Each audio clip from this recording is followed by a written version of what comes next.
Okay, I'm going to give a general overview of meta-analysis, what it is, why it was invented, and some of the issues. And there'll be a little bit of overlap with some of the discussion already, and I'll perhaps make some additional points. So, I mean, first step in the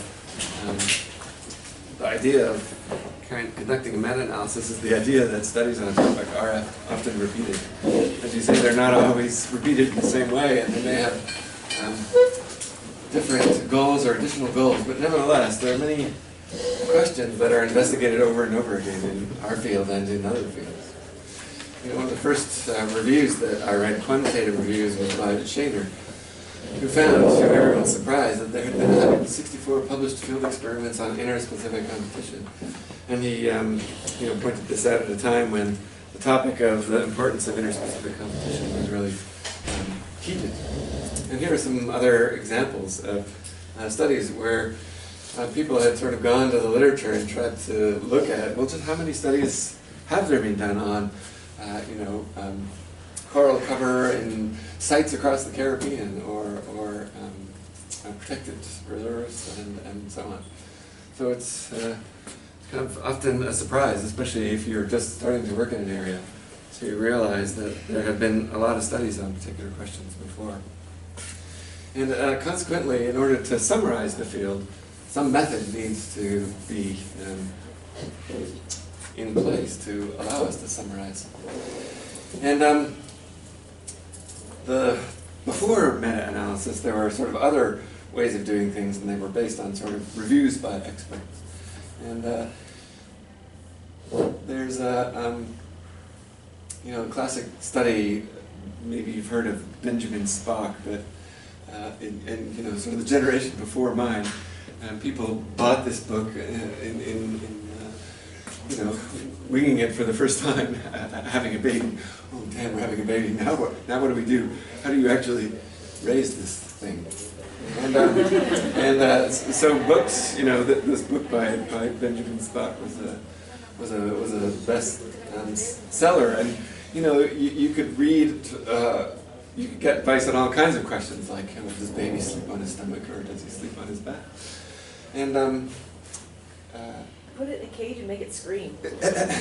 so Spock anyway recommended that babies sleep on their stomach, but at the same time, and no one had made the connection between the two, that sudden infant death syndrome was real. It often happened that baby would just stop breathing and would die. And it was in the early 1990s that people realized that the risk of sudden infant death syndrome decreased by at least a half, which is an enormous effect, when babies were put to sleep on their backs rather than face down. And then subsequent education campaigns substantially reduced the frequency of sudden infant death syndrome.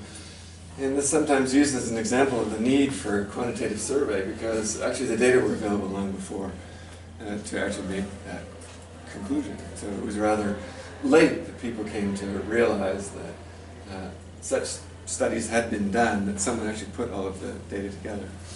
And so this is just an example of the need for quantitative summaries, particularly for topics that are really important.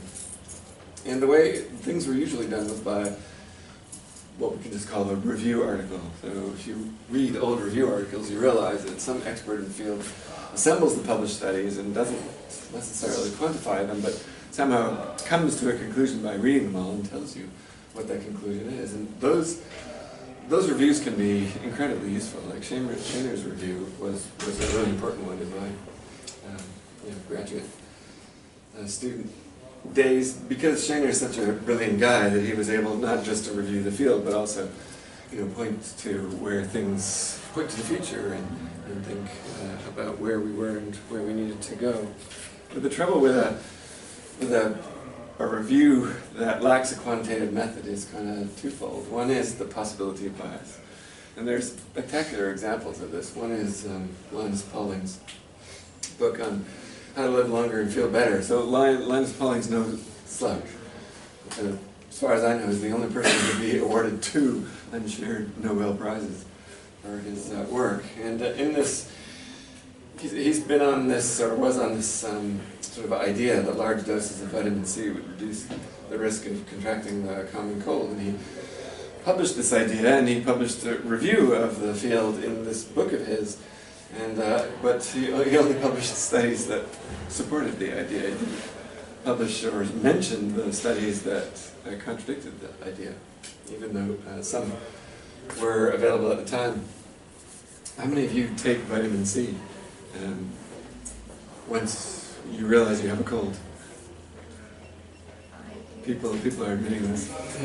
How many of you take vitamin C in order to prevent getting the common cold? I have, yeah. So, My Linus dad's Paulink's an immunologist. He firmly believes this. So. I think My grandfather is one, he so has he thinks illustrious company. So there was a meta-analysis in 2013 that tried to summarize the field and come to a conclusion about whether vitamin C actually does help. I've tried to talk to him about this, and it's just It's like talking to an anti-vaccination person. Anyway, as far as I know, according to meta-analysis, there's really no evidence that vitamin C has any influence on whether you catch it, whether or the duration of the cold or after it, and particularly the latter. But there's some sort of combinations that make people think that there might still, and given that it costs next to nothing, that people think that there might still be a possibility of fight. Apparently there's some effect if you're, a super athlete or do like extreme performance, there might be. And you take large doses of vitamin C, there's some indication, there's not very strong evidence that it might reduce your probability of contracting it. Still, I just want to say that according to meta-analysis, that you're taking large doses of vitamin C is useless. But there's still some question about this, and I don't know whether 2013 is the most recent analysis. What's that?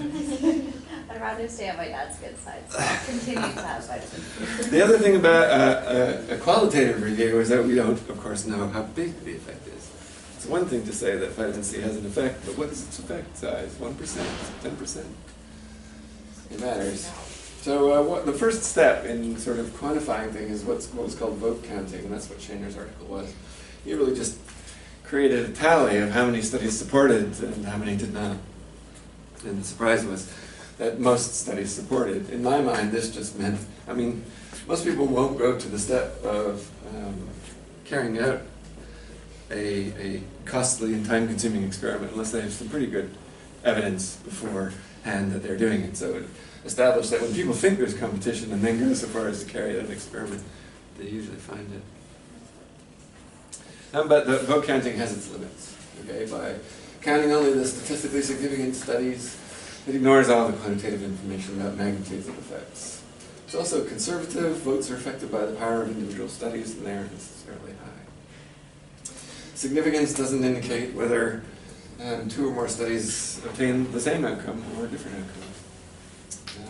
And again, magnitude effect is downplayed. It's difficult to quantify the effects of publication bias in the vote counting procedure. And it's unable to weigh different studies according to quality and sample size and so on. An example of the limits of vote counting came from this collaboration. So this was a meta-analysis of 142 randomized experiments testing whether taking aspirin or other antiplatelet medication following a stroke or myocardial infarction reduced the risk of a future event. And the total number of people who had been involved in these trials was 70,000.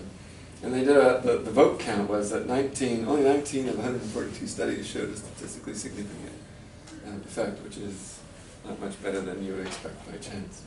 And 2 of the studies showed a significantly worse effect. But when they compiled all the data, they realized that across all of the individuals included in the study, that about 15% of the patients in the control group had subsequent vascular events, compared with only 11% in the treated group. So the effect is clearly small on the basis of all these studies, but when you're dealing with human lives. It's actually a sufficiently large effect that for something as cheap as aspirin to actually be able to detect such an effect and to know its magnitude. So what is meta-analysis? It's the analysis of analyses. A statistical synthesis of results from a series of studies. And it involves basically compiling all known scientific studies, estimating an effect, and somehow quantitatively combining them to give an overall estimate of the effect. And the idea is that it would allow us to generalize to the universe of studies from which your observed studies represent some kind of a sample. And a real value of meta-analysis is to get past the occasional sensational result, the one that you read about in the newspaper, to know about what the effect really is. So it attempts to be objective. Here's some data from the anti-platelets trial. It's just a selection of studies and a tabulation of some of their results and how a meta-analysis could be useful. So the fine print is too small for probably to read at the back. But basically, here's the trials that randomized, the regimen. And one feature of these human trials is that they're all carried out on the same species. It's useful to know, and a lot of the aspects of what constitutes a good meta-analysis is derived from human medical studies, which was sort of that field that really started meta-analysis off. But the advantage that they have over us is that all of their studies are carried out on the same species and often in exactly the same way, which we can't usually do. And so some statistic would be used to compare the results, and then in this case it was an odds ratio, a 2-by-2 result looking at treatment and control, and then whether the result was predictable or not. And that's often summarized by what's called the forest plot, where you have sort of the 0 point, you have your axis that quantifies the effect, in this case an odds ratio, and then you summarize the data from a particular study by the effect size that was obtained, and then a confidence interval for that effect size. And so, again, this is a subset of the study. But I guess I want to mention two things about this, and the first is that, notice the frequency of results whose confidence intervals overlap 0.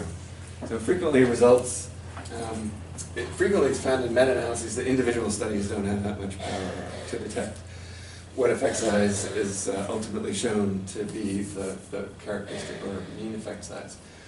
And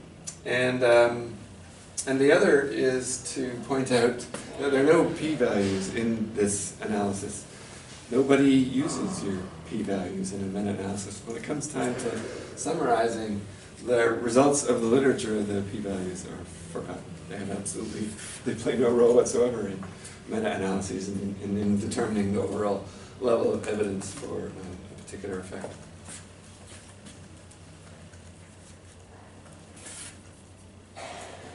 But as I said, ecologists and evolutionary biologists usually attempt to generalize across a much wider range of species and systems. And this has more challenges, and in fact there are different methods for dealing with this. I want to show you a couple of results from some early analyses, just because they're meta-analysis, because they're kind of fun. And they do raise some of the issues and questions that we confront when we try and carry out a meta-analysis, like what studies do you include? So many people believe that a full moon can affect human behavior. How many people here believe that a full moon affects human behavior? The word lunacy is derived from the Latin for moon. And there are, all kinds of legends out there about werewolves and vampires connected to full moons, right? It's, we all know this. None of us is surprised when, hey, why is the, guy turning into a werewolf just because the moon is full? None of us question it. We just know that that's what happens. Lord Blackstone. Anyway. Rotten and Kelly were the first to carry out a meta-analysis of this, bravely summarize what studies had been done in the literature to see whether, when all the studies are put together, to get past all the sensational stories you read about in the newspaper and say, well, what exactly does the evidence say about the moon and strange human behavior? But what's interesting is hearing about what people actually believe. 50% of university students, presumably undergraduates, not sophisticated graduates. And also, what was amazing, Advanced 1995 reported that as many as 81% of mental health professionals believe that the full moon alters individual behavior. So the meta-analysis by Rossman and Kelly, tried to correlate all kinds of different data related to the stage of the lunar cycle. So homicide rates, are they higher on the full moon? Psychiatric hospital admissions, emergency room activity, suicide rates, crisis calls, you name it. Any attempt to look at people in crisis and its relation to the lunar cycle. And so they combined everything into an effect size, in this case R. I'll talk a little bit more about effect size later, but they plotted a funnel plot, as we learned about in the reading this week, in the presentation, which was a plot of effect size against sample size. And what they found was that the average effect size was smaller than 0.01. One reason I like this example is that, I don't know, it kind of confirms what we really deeply believe, that the lunar cycle has not human behavior. But also that when carrying out a meta-analysis, you discover, to your dismay, that there's so much crap out there that it's your duty to summarize. And my example of this is here. Look at this. Most of the studies published on the relationship between the lunar cycle and effect size have a sample size of what? 12? 12. What that means is these studies basically looked at the relationship between, say, hospital admissions and the lunar cycle across how many years? One. Now, we all know that hospital admissions are higher on weekends than on weekdays. Now, in these particular studies where, we also know that the 7-day week is a fourth of the lunar cycle, which is 28 days. And so if the full moon begins on a weekend in a particular year, it's going to be on a weekend for the rest of the year. Is that not the case? So these data points aren't even independent. And so it raises the question when you discover stuff like this, like, how do I decide what is a study that ought to be included? Anyway, Roxanne and Kelly bravely held their nose and included it all. So when you carry out a meta-analysis, there are a number of questions that you have to confront, and one is the question itself. And in many respects, the question decides the scope of the study. It could be a very narrow question applying to a homogeneous group. Does aspirin reduce incidence of myocardial infarction? Or it could be, much broader. How much variation exists in populations for behavioral traits? And you have to decide, should you include only experimental studies? Should you include observational studies? Only replicated experiments? Only experiments with blinding? So it becomes a hard question right at the beginning in deciding what is the scope. And there's ways of, there's help out there for addressing some of these questions, but one recommendation is to begin with a reasonably wide scope and summarize everything, because one of the disadvantages of being selective is that is that it has the potential to increase the subjectivity involved and summarized in the literature. So if you summarize everything, at least you could say you're objective. And then it's possible later, at a later stage, to ask, well, did blinding have any effect on the mean effect size? The second is the literature search, and this is also difficult because we know from the reading and from the presentation that studies that are easy to find are not the same as studies that are more difficult to find. And one is the studies in science and nature are easy to find. They're on average going to be cited more, and so you can find them. But also studies that are large and find statistically significant effects are more likely to be published. They're more likely to be in the first-rate journals, the ones your library subscribes to. They're more likely to be referenced in other articles, and another reason why they're easy to find. So we know the technique of the funnel plot and others, but they can help to account for publication bias. But at this stage of the study, you want to try and minimize the effects of publication bias on your meta-analysis, and to do that, you just have to go for everything. That includes, everything from contacting authors to looking at the gray literature. Okay, and then you have to decide once again about the quality of the study. And at this stage, one way to minimize subjectivity is to have very well-defined criteria and apply them rigorously to all the studies that you include. As we've seen, or was implied by the reading this week, that we are more likely to discard a poor study if it disagrees with the hypothesis of the meta-analysts. The data should be independent, but data are not independent, and there's various reasons for this. One of the reasons is that when you go to the literature, you realize that a small number of labs may account for a large fraction of the studies. How do you take that into account? As we saw in the reading today, there's statistically detectable lab effects.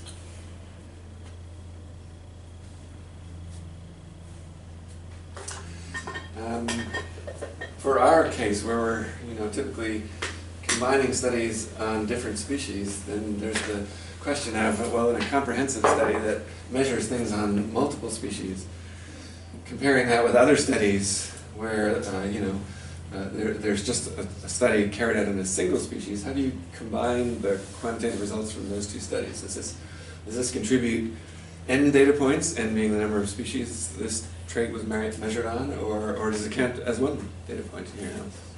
So these are tough questions. Also, some species are overrepresented and some others are represented in the literature. If you want to do a study of competition, you'll find that for some strange reason, half the studies out there are carried out on intertidal organisms. Why is that?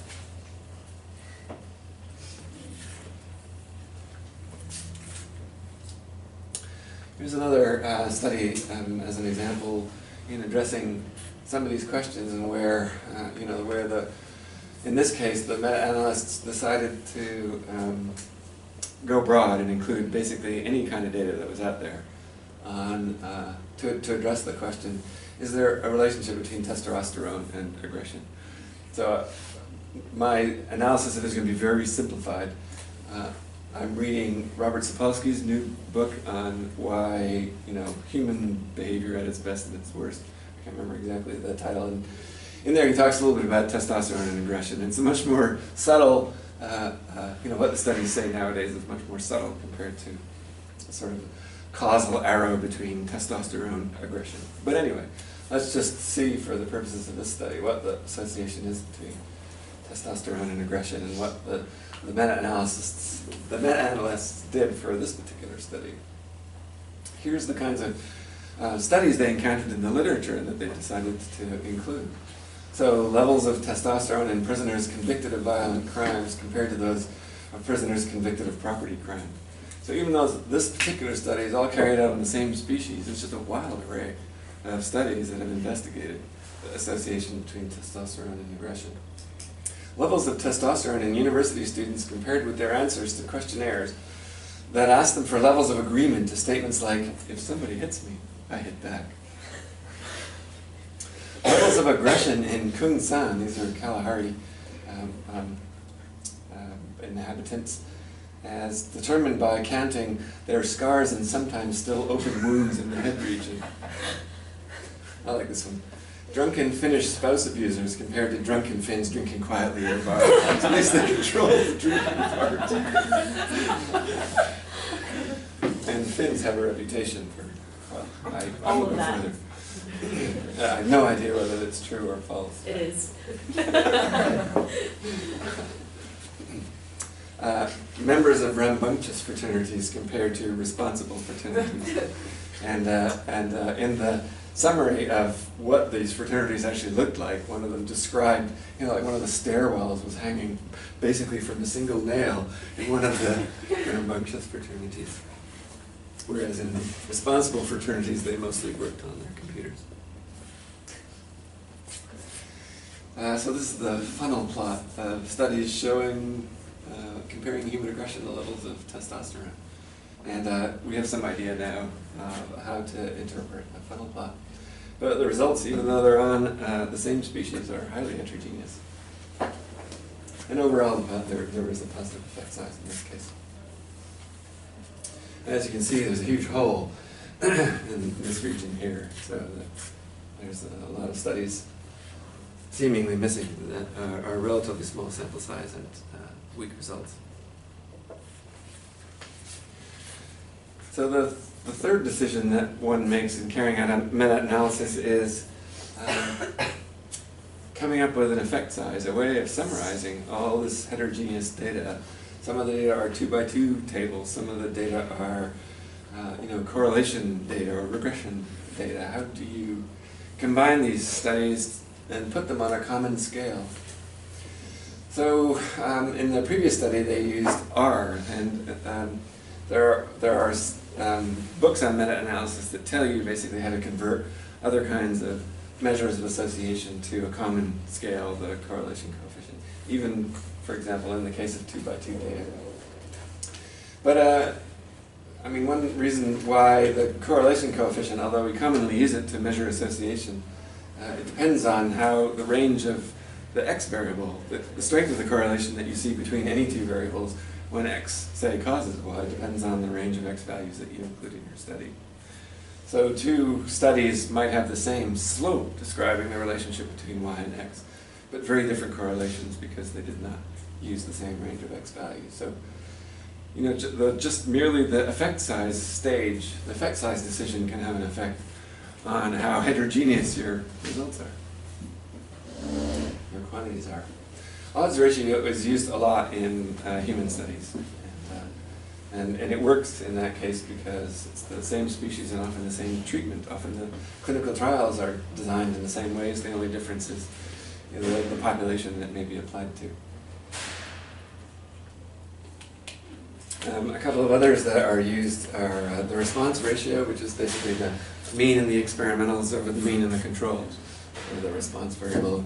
Ratios tend to have bad statistical properties, so the log of the response ratio would be used instead. And one of the most popular for two treatment designs is some form of standardized mean difference, like Cohen's D or Hedges G. But it basically means subtracting the difference between the means of the experimentals and the control, and then dividing that by the pooled standard error of the mean. And so basically, this effect size basically describes the magnitude of the difference between the experiment and the control. Sorry, this is not the standard error, it's the standard deviation within the pooled standard deviation within the experiments and the controls. So that this difference becomes measured not in terms of the absolute units, but in the number of standard deviations apart. So that's fairly characteristic. And as you might expect, then how variable your population is going to have an effect on your effect size. But what it allows you to do is to put on the same scale studies that measure different traits that are in different units. But each of these decisions has consequences, and so this is not as easy as you think coming up with a proper effect size. And Hedges G is similar, but has a correction for a small sample. So effectiveness of marine reserves. This is an early study that looked at the effectiveness of marine reserves on the biodiversity and the density and biomass of organisms inside reserves compared to outside reserves. And so each dot represents a study. The effect size used was the log of the response ratio. So the biomass or the density inside the reserve to the density at a control spot outside the reserve. And so he showed in this way that fairly consistently there was an increase in density inside reserves compared to outside reserves. Also biomass, maybe a little bit on organism size and maybe a little bit smaller effect on diversity.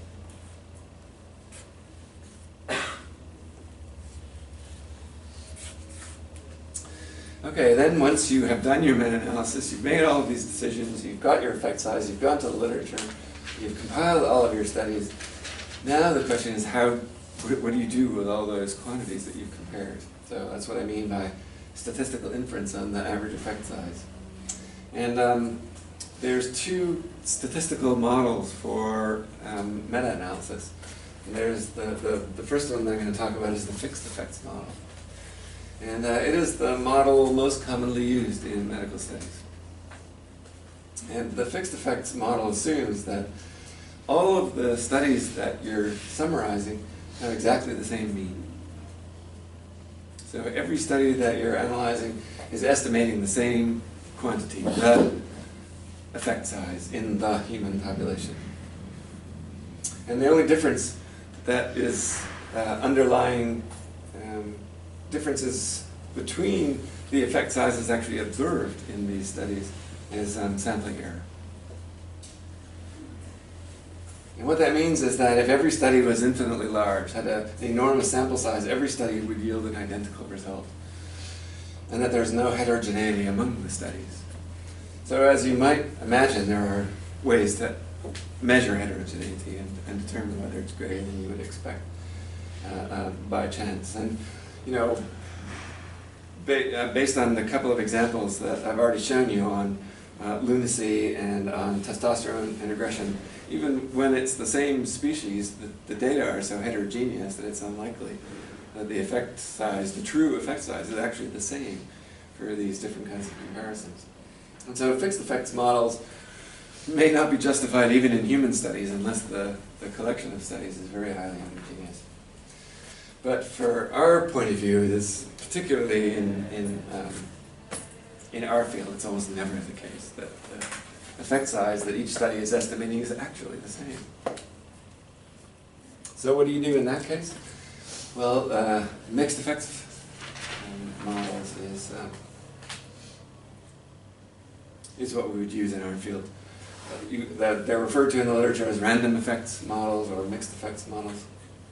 And the idea is that there's variation among the means of studies in addition to sampling error. And therefore, each individual study being carried out on its own species and in its own system by its own lab, that every study is basically estimating a unique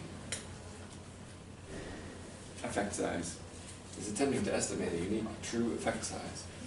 In this case, what does the effect size over all these studies actually tells you? Well, usually the aim is to estimate the central value or mean effect size. So what is the average effect size of asymmetry on mating success, and so on and so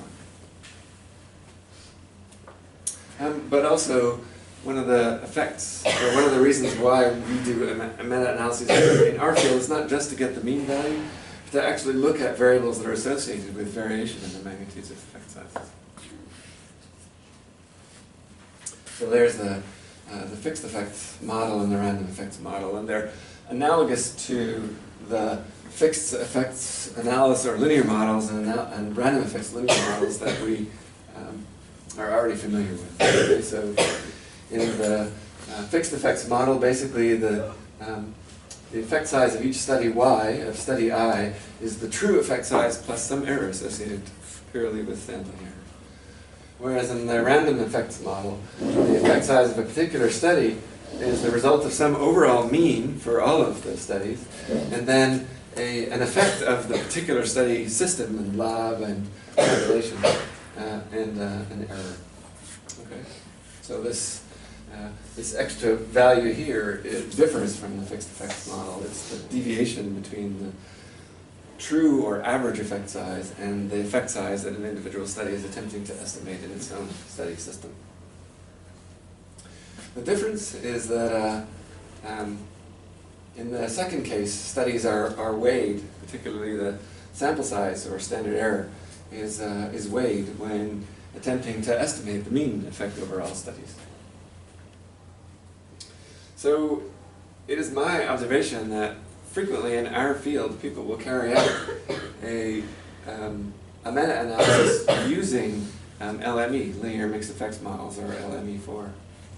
And the reasons for this are really subtle, but my understanding is that LME doesn't give you the right variance terms when you carry out a meta-analysis using the standard mixed effects models. And so there are packages in R, as you might expect, that get it right, and we're gonna try them out in the workshop this week. So finally, once you have your meta-analysis, you may be able to estimate an overall effect size, but it gets more interesting and more fun when working with this large data set that you've compiled, and that's to start looking at associations between effect size and interesting variables. One of the variables of interest is the effects of the overall or aspects of the qualities of the individual study. So, for example, I mentioned, at one stage of the meta-analysis, at an early stage, you have to decide the kinds of studies that you're going to include and the kinds of studies you're going to exclude. However you make that decision, it's clear, nevertheless, that your set of studies included are going to be heterogeneous to some extent. And once you get to the stage, you might be able to ask, you might have come to the decision, I'm going to include studies whether they were double-blind or not. At this stage of the analysis, you can ask, do studies that included blinding different from the studies that don't include blinding? It's possible to measure those things. People have measured those things and compared. People have found that studies that include blinding are different. You get a different effect size if you compare studies that included blinding from those that did not. But I want to emphasize that from here on in, even if all of the individual studies that went into your meta-analysis were experimental studies, looking for associations between study quality variables and effect size is not an experiment.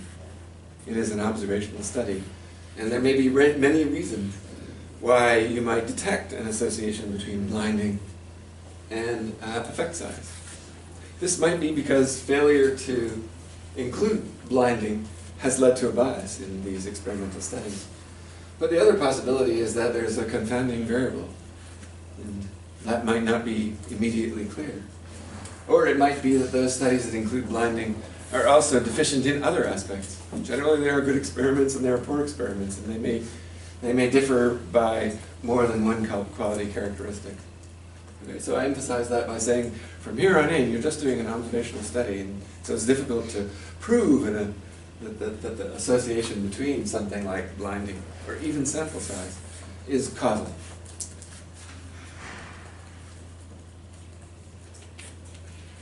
And finally, another fun part is to look for variables that might explain heterogeneity and effect size among the studies. So, for example, in the case of a medical trial, does the effect size differ for men and women? That's a really important one. And the history of clinical trials and medical research, at least certain fields of medical research, in order to reduce the sort of heterogeneity in the sample, usually only one sex was included in these clinical trials, and usually it was males.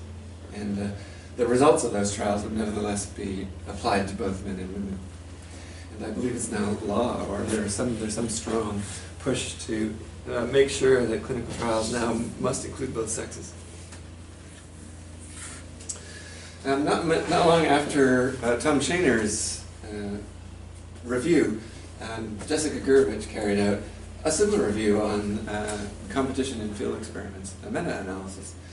So as I mentioned, Shainer's study was primarily vote counting, and Jessica Gurevich has done really an amazing contribution to this field. She's done a lot of work sort of translating meta-analysis from medical fields into ecology and evolutionary biology. And if you start doing meta-analysis, you'll find a lot of her papers and a lot of the useful recommendations. And I believe this was her first.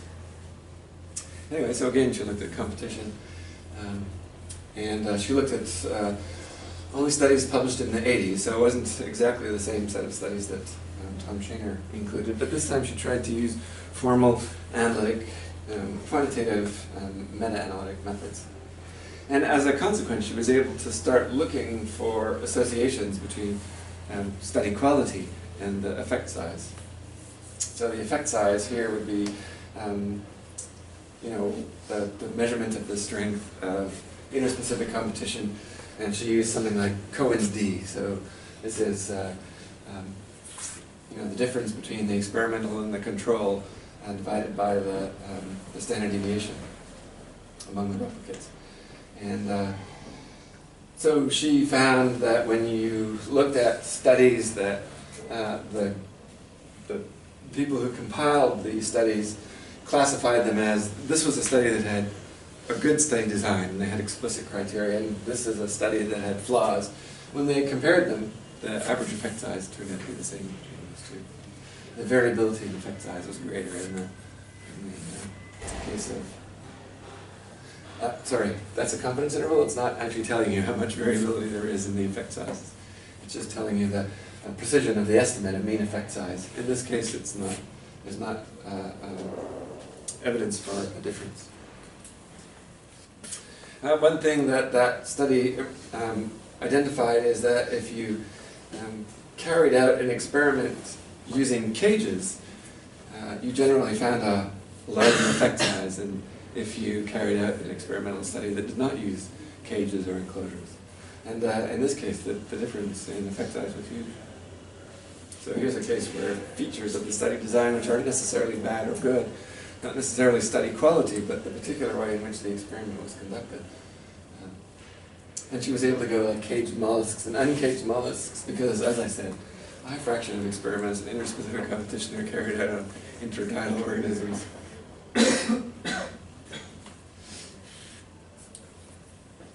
So we already talked about issues regarding publication bias, and I'll breeze through this a little bit because it was already covered in the discussion. It was covered at a reading.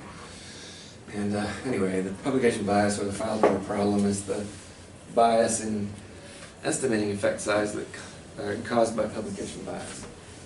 And you've seen the funnel plot as a way to visualize publication bias and a way to look for associations between effect size and sample size and so on. So here's an example of a meta-analysis in which the authors used this trim fill algorithm that Cassandra mentioned to fill in missing studies, to get an idea of how many missing studies you'd have to add in order to achieve the theoretical symmetry and the normal distribution of effect sizes that you might expect. In this case, it wasn't very large, and so it was possible to conclude that maybe in this case the publication bias was not strong. The fail-safe number just means how many studies you need to add in order to eliminate the effect that was detected.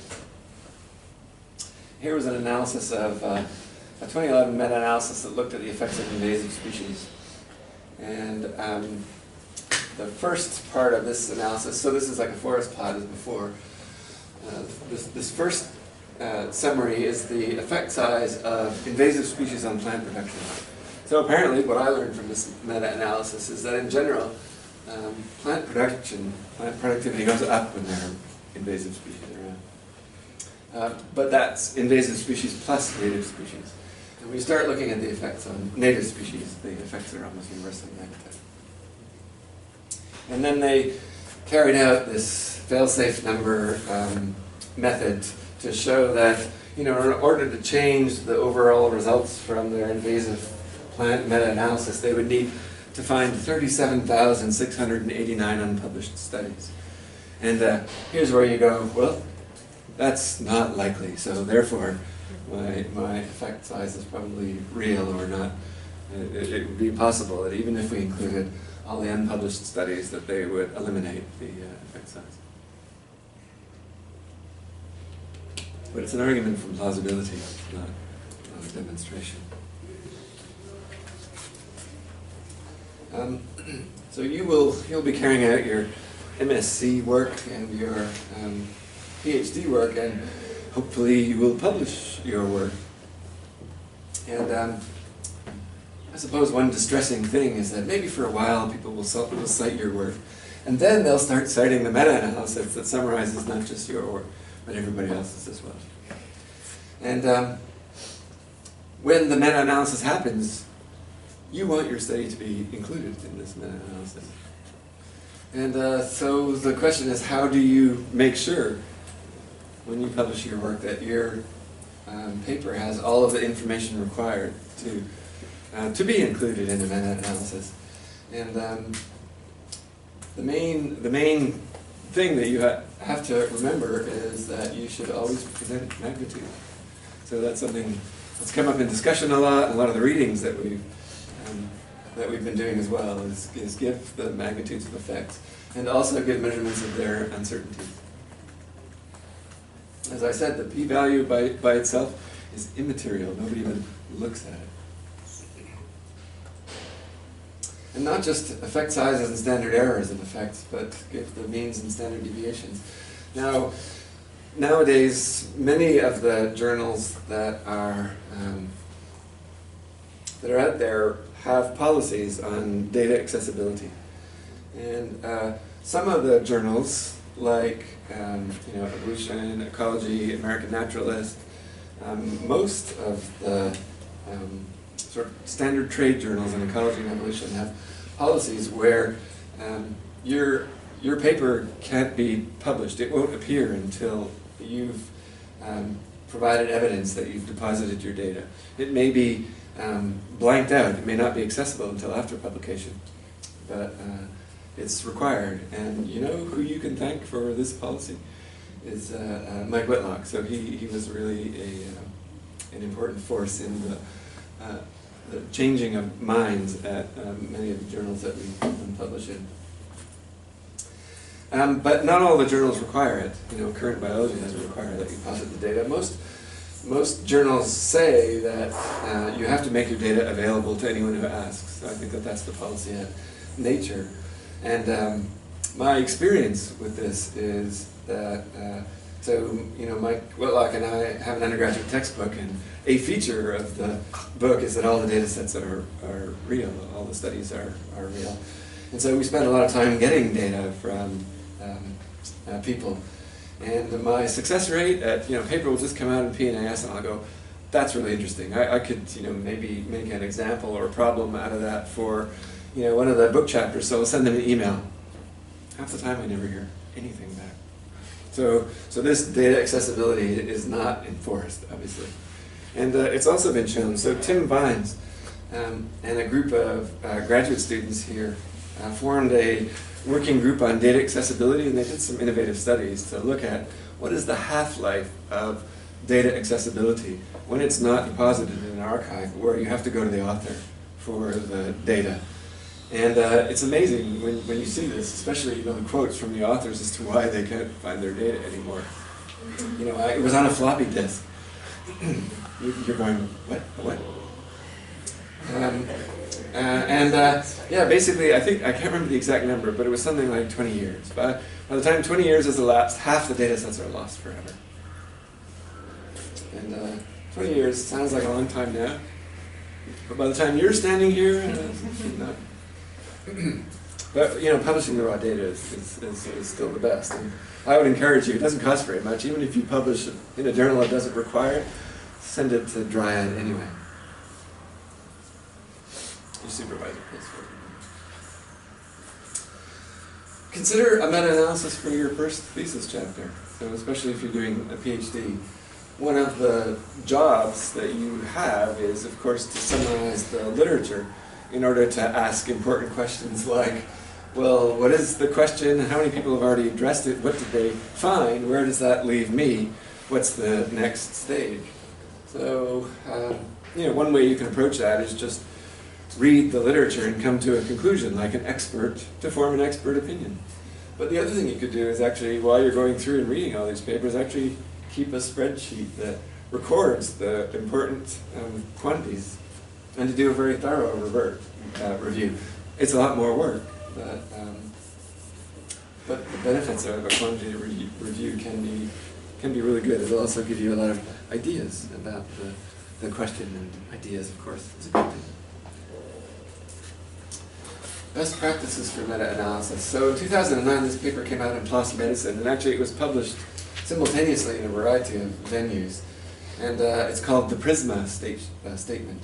And PRISMA stands for Preferred Reporting Items for Systematic Reviews and Meta-Analyses. And it's an attempt by the community to establish standards for meta-analysis, to actually help you make decisions, to actually basically outline what are best practices in carrying out a meta-analysis. And again, this comes from the medical literature, which is different. They have it easy. It's all the same species. But nevertheless, it's worth looking at this, and if you publish a meta-analysis, it would be good to be able to say that you follow the PRISMA guidelines, for example, because that would immediately tell your readers that you follow best practices and that you didn't just wing it at every step. Nevertheless, there are judgment calls to be made, and they created this flow chart as to how to get through the process of deciding which studies are included in your meta-analysis and which studies are not. And that, the success or failure, as Linus Pauling's book demonstrates, the success or failure of your meta-analysis will sort of rest on all the decisions you make at this stage. So if you're contemplating a meta-analysis, then I would definitely have a serious read of the PRISMA statement and some of the discussions since then. And I found this paper published in 2016 in Methods in Ecology and Evolution, which is an R package called Method Gear. And it's a package that is, as the authors say, rich in tools for the statistics of meta-analysis. So it not only helps you analyze the meta-analysis, but it will allow you to produce sort of PRISMA flow diagrams. And so it may be a tool that you can use, especially if you're somehow combining the PRISMA and best practices with your meta-analysis and quantitative summaries of results. So as usual, there's a tool out there in R. I have not tested this. I have no idea how useful it is. Has anyone tried this? Some of you are involved in meta-analyses. I wondered if any of you are looking at. Okay, that's meta-analysis. So next week, the topic is multivariate, and here's the paper that we're going to read. And there's two sort of aspects of this paper by Richmond and Price. One is the multivariate, using multivariate analysis to find cool results. That might be difficult to visualize or represent without it. The second aspect of this paper is the phylogenetically independent contrasts method that they also employed.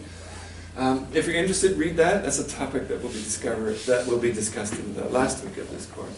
But I don't want you to get too hung up on the phylogeny part when you're reading it. The purpose of this particular example is to ask, are multivariate methods useful? Here's an example of where it seems to be. And we already have our presenters and moderators. Those who see your name here, do all four of you have time now? You've got to go to a class. Okay, what I'll do is I'll email you all, maybe set up a time Thursday afternoon where we can all get together and I'll give you an overview of what's expected. Okay? Thanks, everyone.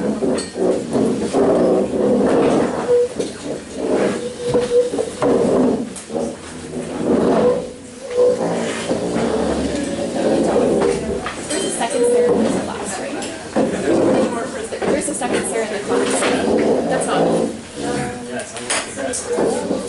Do you spell your name that way? Yeah, but I already moderated, and I'm presenting the week after. You're moderating next week? No. No, okay. So this is not you, Sarah. Okay, it's another Sarah. It's another Sarah. It's possible it's an SARA and I. But anyway, okay, good. Thank you.